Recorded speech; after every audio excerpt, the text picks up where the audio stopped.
주님의 시각, 주님의 능력. 오늘 말씀 제목입니다.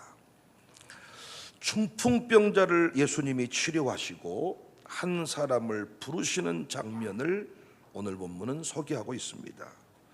주님이 부르신 그 한 사람의 이름은 레이였고 직업은 세리였습니다.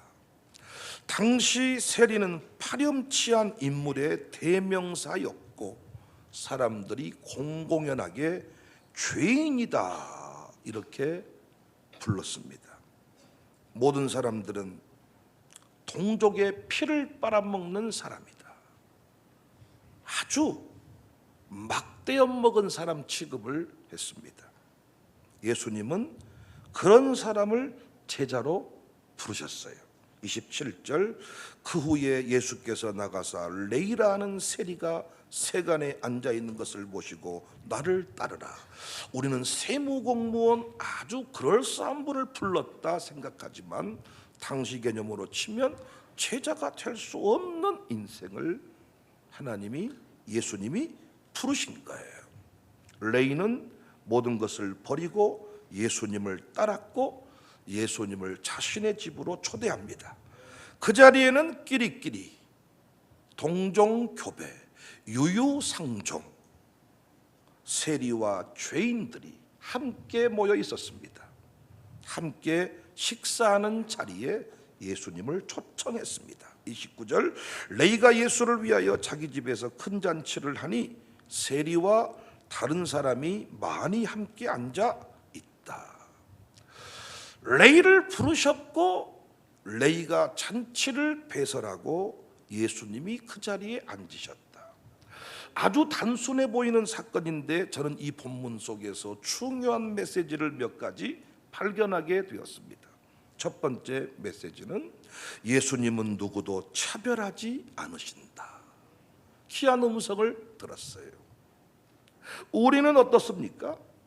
차별의 달인들입니다.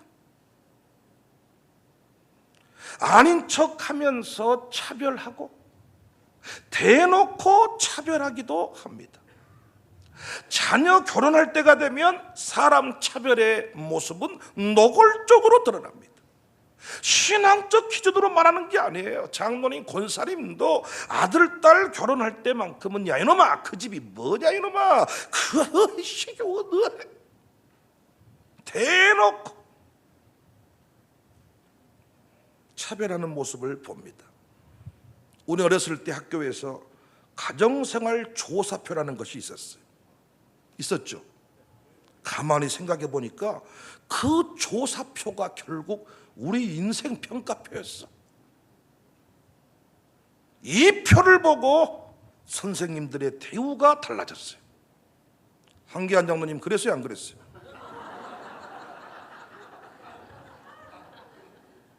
가정생활 조사표를 보면서 갈라팁이 있는 집, 없는 집, 부모님의 학력 수준, 이 표 때문에 참 여러 가지 것들이 달라졌습니다. 그래서 사람들은 여전히 외적인 치장에 목을 매는 것입니다. 우리 교회는 차별하는 시각이 교정될 수 있기를 바랍니다. 샬롬 스쿨 교육의 핵심, 우리 주일학교 교육체 목회 핵심 중에 하나가 차별의 시각을 바꾸는 거예요. 모두 다 1등으로 만들어주는 거예요. 비교 경쟁시키지 않는 거예요. 우월 감정을 없애는 거예요. 하나님이 날 세웠음을 아는 것입니다. 올리온의 인생을 살아가도록 훈련하고 있습니다. 우리 예수님은 차별하지 않는데 우리는 차별을 너무 대놓고 때로는 조용히 합니다. 두 번째 메시지는 예수님께는 쓸모없는 존재가 없다 깨닫게 되었어요. 세상은 쓸모없다 싶으면 관심을 두지 않습니다. 전화도 받지 않습니다. 그러나 주님께는 누구나 쓸모있는 존재이고 하나님의 영광을 드러내는 통로입니다. 주님을 만나면 정확하게 내가 누구인지 알게 됩니다. 레이는 예수님을 만난 후에 모든 것을 버리고 일어나 따랐다. 28절에 그가 모든 것을 버리고 일어나 따랐다. 당시 세리는 말씀드린 바대로 수익성이 좋은 직업이었습니다. 로마 제국은 세리들에게 일정 금액 이상의 세금만 로마에 바치게 하고 나머지는 착취하든지 말든지 이걸 은근히 허용하고 있었습니다. 이로 인해서 세리들은 부유한 계층에 속했으며 경제적으로도 안정된 삶을 영위할 수 있었습니다. 그러니까 레이가 모든 것을 버렸다는 것은 이러한 물질적 안정을 포기했다는 것을 의미해요. 또한 그들은 로마와의 어떤 관계가 있었기 때문에 어떤 중앙정부와 연결되어 있는 고리가 있었기 때문에 일정한 사회적 지위를, 기득권층의 권위를 누릴 수가 있었습니다. 반면에 예수님의 제자가 되는 길은 육적인 관점에서 바닥으로 내려가는 것입니다. 세리의 직업은 로마 제국이 존재하는 한 계속 유지될 가능성이 높았고, 이를 통해 레이는 미래에도 경제적 안정권에 들어갈 수 있었는데, 예수님의 제자가 되면 머리둘 곳이 없는 신세가 되는 거예요. 종합적으로 고려할 때 레이가 모든 것을 버려두고 일어나 쫓았다. 엄청난 역사죠. 나중에 그는 마태복음의 저자가 되었습니다. 하나님 나라의 기둥이 되었습니다. 12지파, 12사도, 항상 구약의 뿌리, 신약의 뿌리 얘기할 때 그들의 이름이 포함되게 되었습니다. 위대한 소비를 통하여 위대한 경험을 산, 내가 가진 모든 것을 팔아서 보화를 산 좋은 모델에 해당이 됩니다. 저는 요즘에 이 노래에 미쳐 살아갑니다. 좋아하는 정도가 아니라 저는 이 노래에 요즘에 미쳐버립니다. 나는 이 노래만 부르면 그냥 눈물이 확 쏟아져. 나는 주를 섬기는 것에 후회가 없습니다. 이 노래 가사를 보면 나의 평생에 가장 복된 일은 내가 높은 자리에 올라간 것이 아니라 내가 예수님을 만난 것이다. 나의 평생에 가장 잘한 일은 내가 예수님을 주로 섬긴 것이다. 세상 살 동안 내가 걷는 길이 때론 험하여서 넘어질 때에도 주의 강한 손이 나를 붙드시니 나는 예수님만 주로 섬기며 살리라. 후렴이 진짜 나는 주를 섬기는 것에 후회가 없습니다. 레이가 세상 사람들이 보았을 때 초라한 인생이고 아주 이 사회 악 같은 존재였는데 주님이 그를 불러주었습니다. 그가 모든 것을 버리고 주를 쫓으면서 아마 이 노래 알았다면 틀림없이 나는 주를 섬기는 일에 후회가 없습니다. 내가 걸어온 모든 길이 다 주님의 은혜였습니다. 내가 걸어갈 모든 날도 주만 섬기며 살겠습니다. 오직 예수 이름 부르며 살아가겠습니다. 이 노래를 부르는데 저는 요즘에 얼마나 가슴이 뛰는지. 우리 장로님, 권사님들이 이 노래를 부를 때마다 나는 더더욱 가슴에 눈물이 나요. 제가 걸어온 길도 위대하지만은 장로님, 권사님들이 걸어왔던 길을 보면 진짜 그분들은 교회를 섬기는 일에, 주를 섬기는 일에 후회가 없었던 분들이야. 주님이 말씀하시면 모든 걸 다 내어드리고 나는 주를 섬기는 것에 후회가 없습니다. 그런데 요즘에 우리 코로나 이후부터 우리 현대 그리스도인들은 뭐라고 말하냐, 못한 뒤에 그때 내가 예배당에 나와가지고 내가 못한데 이 교회 장로가 돼서, 내가 못한데 이 교회 권사가 돼서, 아야 너는 장로하지 마라, 너는 권사하지 마라, 적당히 해야 적당히, 권사해본들 상처밖에 없어야, 이런 소리가 우리 귓가에 들려옵니다. 그런데 우리 선조들은 나는 주를 섬기는 것에 후회가 없습니다. 내가 가장 이 땅에 잘한 일은 내가 예수님 믿어서 이 교회 장로가 된 것입니다. 그래서 그분들은요, 장로의 직을 성직이라고 했고, 직분 받을 때 울었습니다. 울어. 지금은 뭐라고 말해요? 안 받은다 그래. 제가 노예 고시부가 돼가지고 면접을 치러보는데 왜 장로님 하시기로 하셨습니까? 안 하려고 하는데요. 안 한다고 몇 번 얘기했는데 교회가 사람이 없다고 안 합니까? 마지막 면접할 때 주초 문제, 담배, 술 못 끊는 사람 손 드세요. 그랬더니 우리는 그냥 그 지나가는 질문지로 얘기한 거라니까요. 근데 손 드는 거예요, 몇 분이. 술 못 끊었고 담배 못 끊었는데 장로님 하겠다고 온 거예요. 우리가 긴급 회의를 열었습니다. 고시부가 어떻게 하면 좋겠냐. 결론이 뭐냐. 그래도 그 교회 목사님이 세우겠다고 하니 그 목사님께 맡기도록 하고 우리는 고시를 합격 처리하자. 야, 술 담배 먹는 게 죄냐 아니냐, 난 이걸 말하고 싶은 게 아니에요. 우리가 술을 취한다는 것은요, 아직도 술 기운 의지하고 산다는 겁니다. 기쁜 일이 있어도 뭐가 생각나요? 술이. 열받아도 뭐가? 술이.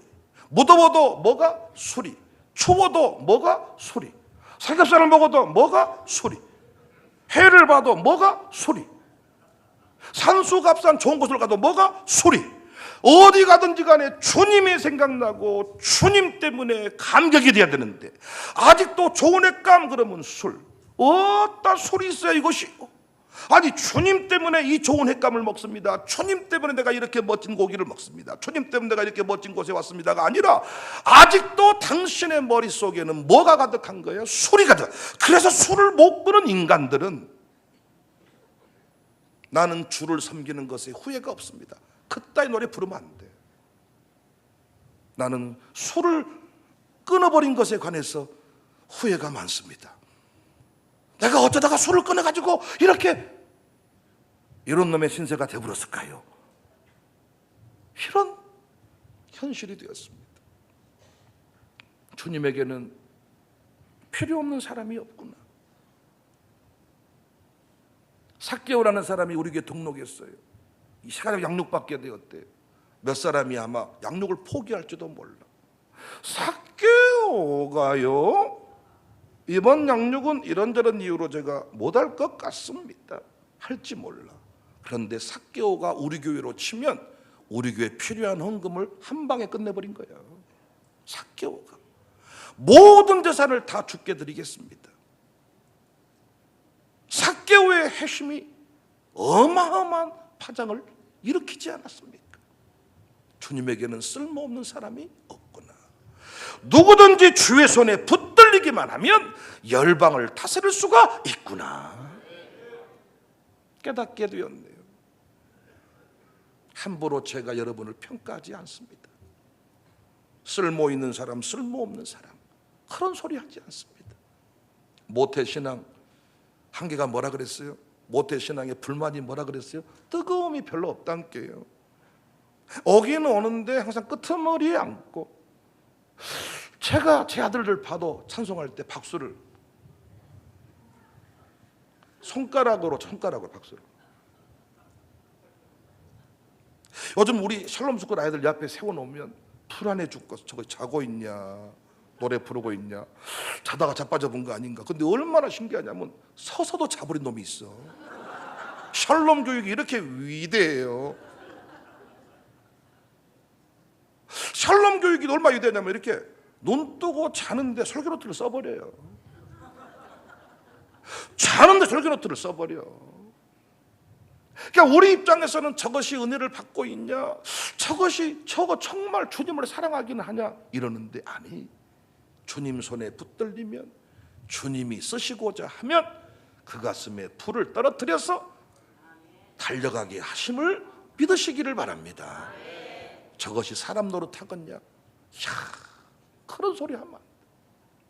저는 우리 교회에서 그런 실수를 한 적이 많아. 목사로서 어떤 계산이 나오잖아요. 저 사람이 도움이 되겠다, 저 사람이 뭘 하겠냐 그랬는데 항상 뭘 하겠냐 하는 사람이 어떤 일에 크게 쓰임받을 때가 많았어. 깨달았으면서도 지금도 스스로 어떤 평가를 할 때가 많습니다. 저 사람은 좀 쓸모 있는 사람, 별로 쓸모 없는 사람, 글쎄 쓸모 있을란가 하는 사람, 이렇게 나름대로 분류를 한다니까요. 이게 얼마나 얼마나 잘못된 생각인지. 주님 손에 붙들리면 누구든지 다 능력자가 된다는 것을 믿으시기를 바랍니다. 세 번째 깨달음, 그래서 예수님은 못 고칠 사람이 없고 못 고치는 병이 없다. 예수님은 못 고칠 사람이 없고 못 고치는 병이 없다. 사람들은 포기해도 아멘할 준비하세요. 교회는 포기하면 안 됩니다. 사람들은 외적인 모습을 보고 차별해도 우리는 차별하면 안 됩니다. 주님 찾아오셨네 모시어드리서 할 때 그 주님이 때로는 나그네의 모습으로, 그 주님이 때로는 병든 자의 모습으로, 때로는 그 주님이 세상에서 버림받은 자의 모습으로 찾아오신다는 거예요. 주님 찾아오셨네 모시어드리세요. 주님이 오셨는데 누가 안 모셔드리겠습니까? 그런데 항상 천사가 천사의 모습으로 하고 온 게 아니라 나그네의 모습으로, 노인의 모습으로, 사회적 약자의 모습으로 온다는 거예요. 샬롬 스쿨에서, 가정교회에서 안 된다 하는 사람이 있으면 안 돼. 저는 우리 그 양육사들이 항상 좋은 건 아니고 항상 예쁜 것은 아니지만, 또 항상 미운 것도 아니에요. 물론 항상 뭐 그런 건 아니지만은 미울 때가 있어. 양육사들도 왜 저 정도밖에 못할까? 근데 제가 양육사들을 한 가지 인정하는 것은 뭐냐, 가정교회 소그룹을 편성할 때 제가 기도하고 준비했던 그 초안을 가지고 이렇게 내년 동안 가정교회 소그룹 편성하려고 합니다 했을 때 양육사들이 나는 이 사람하고는 못합니다, 이 사람은 안 됩니다 하는 양육사가 없다는 거예요. 초창기에는요, 이분하고는 안 됩니다, 저분을 보내주세요 이렇게 몇 번 했다 그랬죠. 근데 보낸 그 사람이 다른 가정교회 가서 기둥이 돼버리고, 내가 데려온 그 양반이 나를 찌르는 가시가 됐고, 이걸 몇 번 경험한 뒤부터는 내가 데려올 필요도 그냥 목사님이 해준 대로 이렇게 하겠습니다. 누구는 되고 누구는 안 되고. 제가 또 한때는 양육사를 선택하라고 한 적이 있어. 양육사를 정신을 좀 차리게 하려고 선택을, 어느 가정교회를 하고 싶냐, 1지망, 2지망을 써내라. 1-1, 2-1지망, 2지망 써냈어. 어떤 분은 1, 2, 3지망을 썼는데 1지망이 안 되고 3지망이 되는 경우도 있어. 근데 제가 왜 이걸 또 폐지했냐면, 성도들이 그 양육사를 택했는데 양육사가 뭐라고 말하냐, 아이고 이 사람 못합니다 나를. 어떻게 해야 돼 이런 경우는. 아니 성도가 양육사를 택했는데 그 교인이 양육사가 이 교인을 못하겠다 그래. 난감하더라고요. 내가 그 사람을 바꾸고 안 바꾸고가 아니라, 주님은 못 고칠 사람이 없고 못 고치는 병이 없다. 주님에게는 쓸모없는 사람이 없다. 주님은 차별한 적이 없다. 그래서 우리 교회에서만큼은 누구는 된다, 누구는 안 된다, 감히 이런 소리를 하지 말자고요. 본인이 끝까지 거부해버리는 경우에는 우리가 기다려야 되겠지만은 우리 스스로 어떤 제한을 두면 안 되겠다. 이번에 수료회에서 파송받은 김기혁 장로님, 김기동 집사님 두 가정 첫 모임을 잘 아마 가졌을 것입니다. 그런데 이분들이 양육 끝나고 저랑 이렇게 차담을 하면서 제가 우스갯소리로 힘든 가정교회로 보내버릴까요? 아주 나름대로 그 악명 높은 가정교회로 보내드릴까요? 막 이런 얘기를 했더니 이분들이 요동치지 않고, 목사님 어디든지 내가 좋으면 다 좋은 것이고 내가 나쁘면 나쁜 것이지라. 아이고 그곳은 안 돼요 이게 아니라, 어디든지 가면 내가 좋으면 좋은 것이고 내가 나쁘면 나쁜 것입니다. 또 한 분은 이렇게 말해요. 안 좋아도 내가 가서 좋게 만들면 되지라. 이야, 제가 그냥 괜히 놀려먹으려고 했다가 구름다리에서 흔들었다가 낭패를 보는 시기였습니다. 안 돼요 목사님, 좋은 곳으로 보내주세요. 이래야 재미가 있는데, 목사님 어디든지 내가 좋으면 좋은 것이고 내가 나쁘면 나쁜 것이지라. 나쁜 것도 내가 가서 좋게 만들면 되지라. 역시 이번에 파송받은 분들은 영적인 사람들입니다. 우리의 마인드가 변화될 수 있기를 바랍니다. 예수님은 누구든지 가르쳐서 역사적인 인물로 만드셨습니다. 그래서 교회에서 절대로 핑계하거나 위선을 떨 필요가 없어요. 마귀가 우리를 무너뜨릴 때 쓰는 방법 중에 하나가 자신이 피해자다고 믿게 만드는 거예요. 피해자 코스프레라고 합니까? 피해자 의식은 나는 잘못 없다, 나는 피해자다, 오히려 위로가 필요하다, 보상이 필요하다, 나는 억울하다, 이런 의식을 가지고 사는 거예요. 마귀가 무너뜨릴 때 쓰는 방법이라니까요.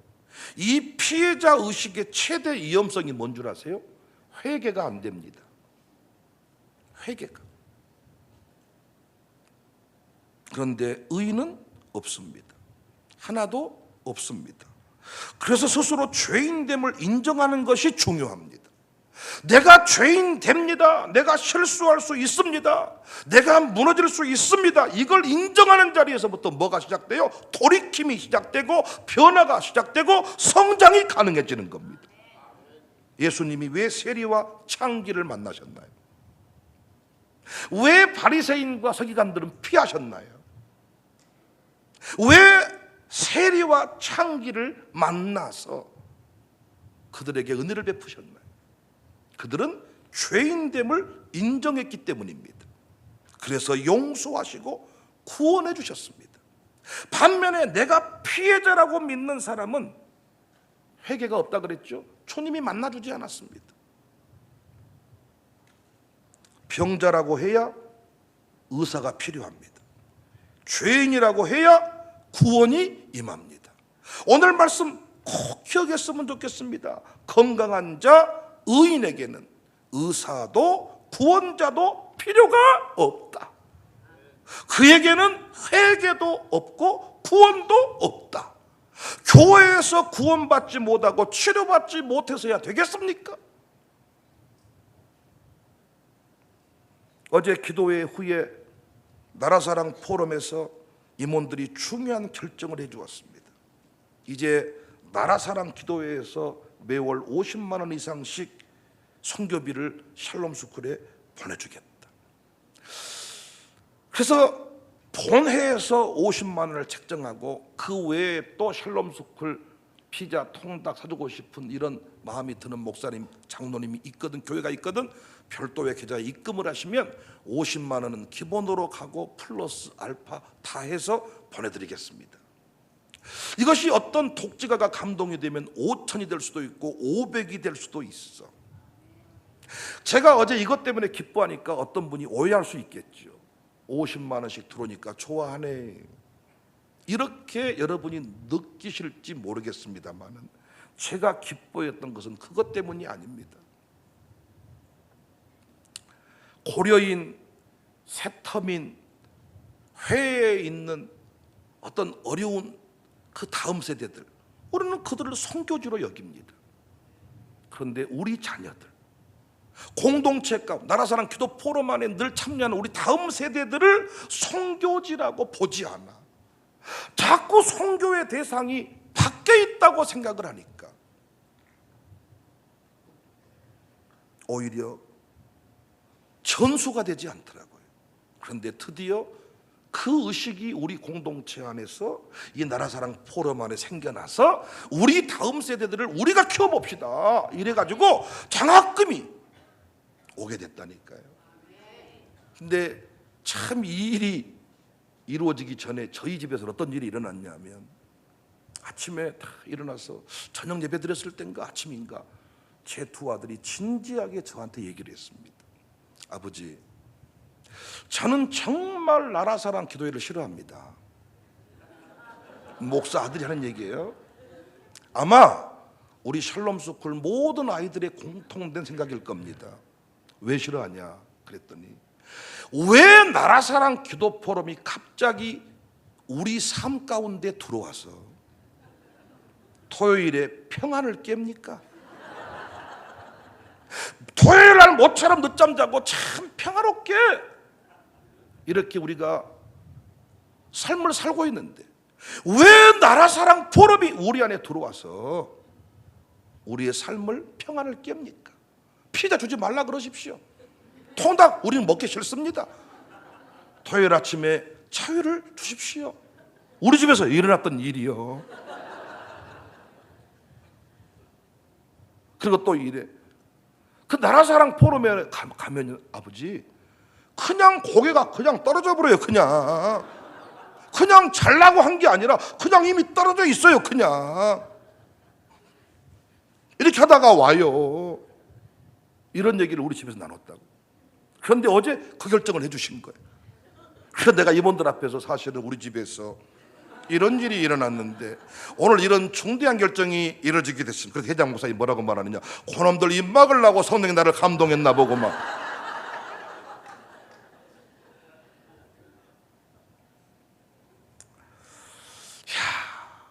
우리 안에서 축복하고 우리 안에서 위대한 역사를 이룰 수 있다. 다음 세대를 축복하는 겁니다. 차별의 의식을 가지는 것이 아니라 축복하는 겁니다.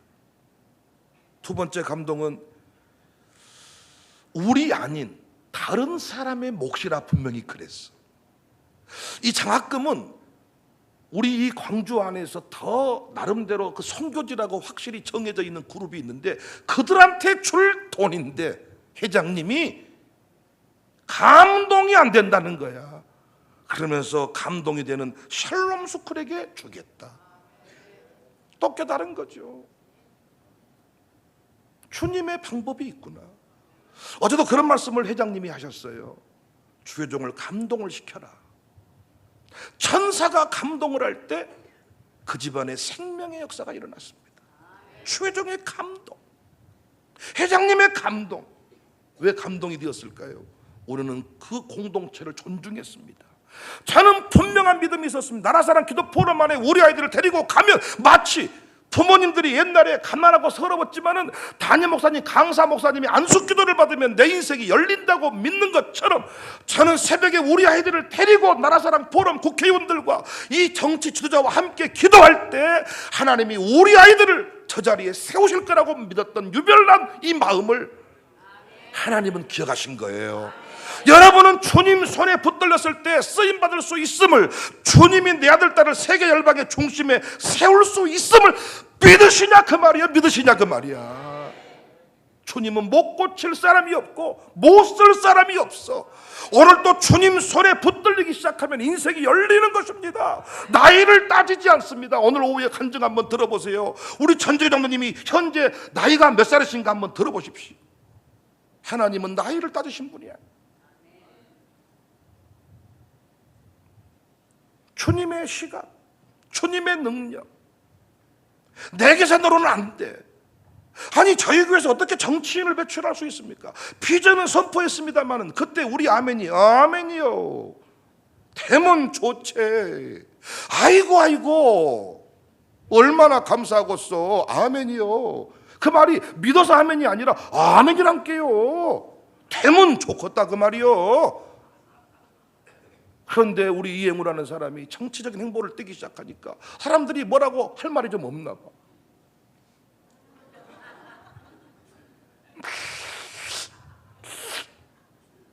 그리고 막상 또 그 자리에 가보니까 우리 이행우 장로님도 여러 가지 불안함이 있나 봐. 제가 얘기해 줬어. 당신이 부여받은 그 자리는 순종한 당신에게 주신 하나님의 선물이고 우리 교회가 눈물로 기도해서 축복해서 받은 위로의 자리니 두려워하지 말고 그 길을 뚜벅뚜벅 걸어가라. 주님의 시각, 주님의 능력. 사람들의 눈으로 바라보면 나라사랑 기도 포럼이 뭐가 있겠냐 할 수 있겠지만은 주님의 시각으로 바라보면 달라요. 그 자리에 갔을 때 우리 아이들이 지도자가 될 수 있다. 저는 이걸 믿는 거예요. 교회를 바라볼 때 편백나무 숲보다 못하게 여기는 사람이 지금도 많아. 편백나무 숲에는 생명 걸고 갑니다. 왜? 암이 치료된다. 내 안에 좋은 세포가 공기가 들어온다. 인생이 바뀌는 역사가 이 교회 안에 있음을 여러분은 믿으시냐 그 말입니다. 눈으로 바라보는 교회 아무것도 아닐 수 있습니다. 주님의 시각으로 바라보았을 때 이곳은 생명의 역사가, 기적의 역사가 오늘 또 일어나는 자리임을 믿으시기를 바랍니다. 주님의 시각으로 나를 보고 너를 봐야 돼. 주님의 시각으로 나를 보면 나는 위대한 작품입니다. 머리 될지언정 꼬리 되지 아니하리라. 오르는 닭의 벼슬로 살지언정 속꼬리가 되지 말자. 오늘 새벽에 설교했습니다. 주님의 시각으로 나를 바라볼 때 윤영아, 너는 참으로 귀한 종이야. 그러나 인간적인 시각으로 바라보면 내가 죽어야 이 교회에 부흥이 올 것 같아. 주님의 시각으로 여러분을 바라보면 너무 소중한 사람들이에요. 그러니까 제가 여러분들을 막 축복하는 날은 주님의 시각이 열린 날입니다. 근데 여러분을 막 조져버린 날은 백윤영의 시각이 열리는 날. 인간의 눈으로 바라보면 별거 없습니다. 주님의 시각으로 나를 보고 너를 봐야 돼. 주님의 시각으로 나를 보고 내 아들 딸들을 봐야 돼. 주님은 차별하지 않아요. 주님에게 필요 없는 사람이 없어요. 10손가락 중에 필요 없는 손가락이 없습니다. 다 필요해서 만드셨습니다. 선한 역사에 쓰려고 내가 너를 지었다. 주님의 시각으로 나를 보고 너를 보고 그 상황에서 이해할 수 없는 어떤 것을 발견해도 아멘할 준비하세요. 포기하고 절망하면 안 돼요. 주님이 다 바꾸시고 다 구원할 수 있는 분이에요. 우리 교회는 주님의 시각으로 이 동네를 바라보았고 우리 가문을 바라보았고 주님의 시각으로 저를 바라보았고 새가족을 바라보았고 지금 함께하는 많은 지체들을 바라보게 됐습니다. 그래서 우리 안에서 물고 뜯는 일이 점점 줄어들고 있습니다. 주님의 시각으로 나를 보고 너를 보니까 내가 누구를 평가할 사람이 아니야. 그리고 너 포기할 사람이 아니야. 나에 대해서는 너무나도 겸손함을 가지게 되고 너에 대해서는 뜨거운 축복이 터지게 되고 주님의 시각으로 나를 보고 너를 보고 우리 공동체를 바라보는 은혜가 있어지기를 주님의 이름으로 축복합니다. 제가 휴가 중에 너무너무 감동이 와가지고 큰 교회 목사님, 내가 너무너무 좋아하는 목사님인데 갑자기 그분이 꿈속에서 내가 너에게 무엇을 도와줄까? 꿈속에서 꿈을 꿔도 저는 그런 꿈을 꿔요. 짠하죠? 저는요 다른 것 때문에 힘든 게 아니라 꿈속에서도 일해서 힘듭니다. 진짜 꿈속에서도 일을 해요. 무엇을 줄까? 제가 그 내용을 편지로 써가지고 보냈습니다. 카톡으로 보냈습니다. 그분 전화번호 어렵게 따내가지고 확인을 했더라고요. 나는 과연 그분이 이 편지를 받고 뭐라고 하실까가 너무너무 궁금해요. 근데 예전에는요 제가 거지 같은 그런 어떤 쓸쓸한 마음으로 그분에게 도움을 청했다면 이번에는 달라. 어떤 미친놈이라 말하지 말고 한국교회 살릴 놈이라 생각하고 하나님이 목사님에게 기회를 준 겁니다. 기쁨으로 도와주시면 제가 기쁨으로 축복할 것입니다. 그러니까 여러분 그런 편지나 그런 문자를 보내고 나면 사람이 살 마음이 없어져요. 누군가한테 돈 빌려달라고 할 때 여러분 딱 죽어버렸으면 딱 좋아요. 한번 해보셨잖아요. 그런데 이런 비전의 편지는요 보내고 나서 가슴이 두근거려요. 청사교회 하는 이 일을, 다음 세대를 세우고 한국교회 살리는 이 일을 누군가 가치를 알고 주님의 시각으로 바라보고 백윤영이 저거 주님이 쓰시네, 주님의 시각으로 바라볼 수 있다면 달라지겠죠. 인간의 시각으로 바라보면 그냥 백윤영입니다. 우리 교회 통로 가기 전에 누가 그런 말 했다 그러더라고요. 아야 그 교회 가지 마라. 그 목사님 설교를 극동방송 여러 차례 들어봤는데 간이 붓다 못해서 밖으로 나와버렸더라. 간이 붓다 못해서 밖으로 나와본 목사님이더라. 가지 마라. 자꾸 그 극동방 설교를 보낼 때 PD랑 또 뭐 때문에 싸웠냐면요, 우리 교회 얘기를 나오면 잘라버려. 극동방송에서 이건 누구에게나 다 나가는 설교니까 이분이 나가면 안 된다. PD랑 내가 싸웠어요. 그럼 목사님 너무 허황된 얘기가 많습니다. 그 PD가 나보고 대놓고 너무 허황된 얘기, 뭐 공원을 만들겠다, 뭘 호텔을 짓겠다, 뭐 이런 있잖아요. 이루어진 일도 아닌데 이루어진 것처럼 말하는 이것이 상당히 시청자들한테 이게 항의 요소가 된다는 거예요. 그런데 조금만 참고 기다렸으면 다 됐잖아요. 지금이요.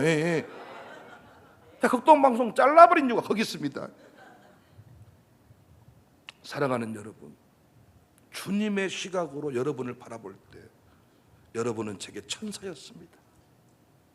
천사. 하나님이 그 시각을 제게 열어주셨기 때문에 전 우산동을 축복하며 살 수 있었습니다. 제가 이곳에 여러분 영적으로 그렇게 대단하지 못할 때 이곳에 부임했잖아요. 근데 주님이 내 눈을 열어주셨습니다. 우산동을 바라보게 했습니다. 여러분들을 바라보게 했습니다. 근데 인간적인 계산이 아니라 주님의 시각으로, 차별 없는 시각으로, 주님이 쓰신다는 전제 아래 그 결론적인 과정에서 여러분을 바라볼 수 있게 됐습니다. 이 자리까지 제가 왔습니다. 사랑하는 여러분, 우리 교회에서만큼은 차별이 없기를 바라고 포기, 절망이 없기를 바라고 주님의 시각으로 보고 주님의 능력을 구하는 우리 교회가 될 수 있기를 주님의 이름으로 축복합니다. 똑바로 보고 싶어요. 주님 온전한 눈짓으로 똑바로 보고 싶어요. 주님 곁눈질하기 싫어요. 하지만 내 모습은 온전치 않아. 세상이 모든 눈이 마치 날 죄인처럼 멀리 가며 외면을 하네요. 주님 이 낮은 자를 통하여 어디에 쓰시려고 이렇게 초라한 모습으로 만들어 놓으셨나요? 주님께 드린 것은 사모하는 이 마음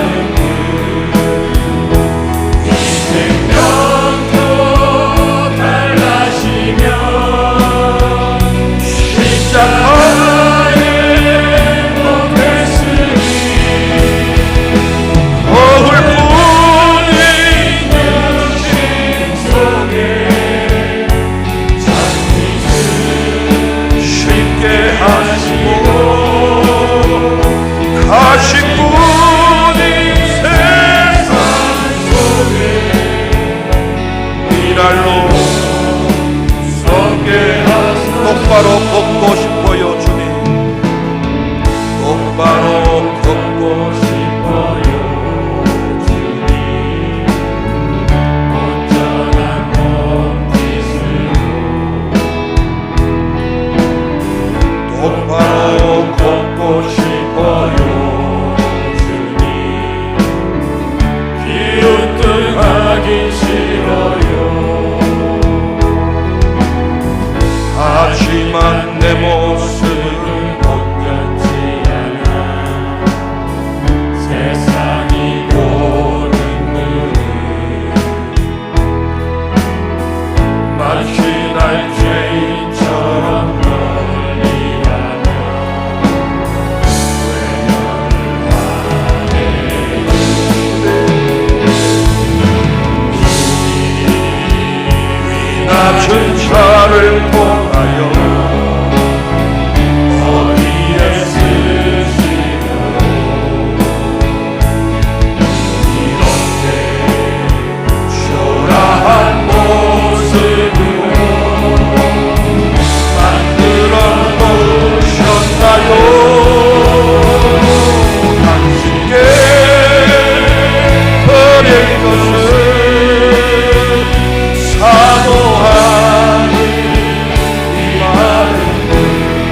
내가 주님의 이름으로 그 땅을 한 번 더 이 산지 여러분 할 수 있습니다. 주님이 우리를 쓰십니다. 우리 아들 딸들을 복 주십니다. 청년들이여 꿈을 꾸고 이제 내가 주님의 이름으로 그 땅을 취하리. 이 산지를 내게 주소서. 그날에 주께서 말씀하신 이제 내가 주님의 이름으로 그 땅 다같이 두 손 높이 들고 이 산지를 내게 주세요. 주님의 능력 이 산지를 내 믿음대로 될지어다. 그날에 주께서 말씀하신 이제 내가 주님의 이름으로 그 땅을 취하리. 이 산지를 내게 주소서. 이날에 주께서 말씀하신 이제 내가 주님의 이름으로 그 땅을 취하리. 할렐루야. 주님은 차별하지 않습니다. 주님에게 필요 없는 사람이 없습니다. 주님은 우리를 사용하십니다.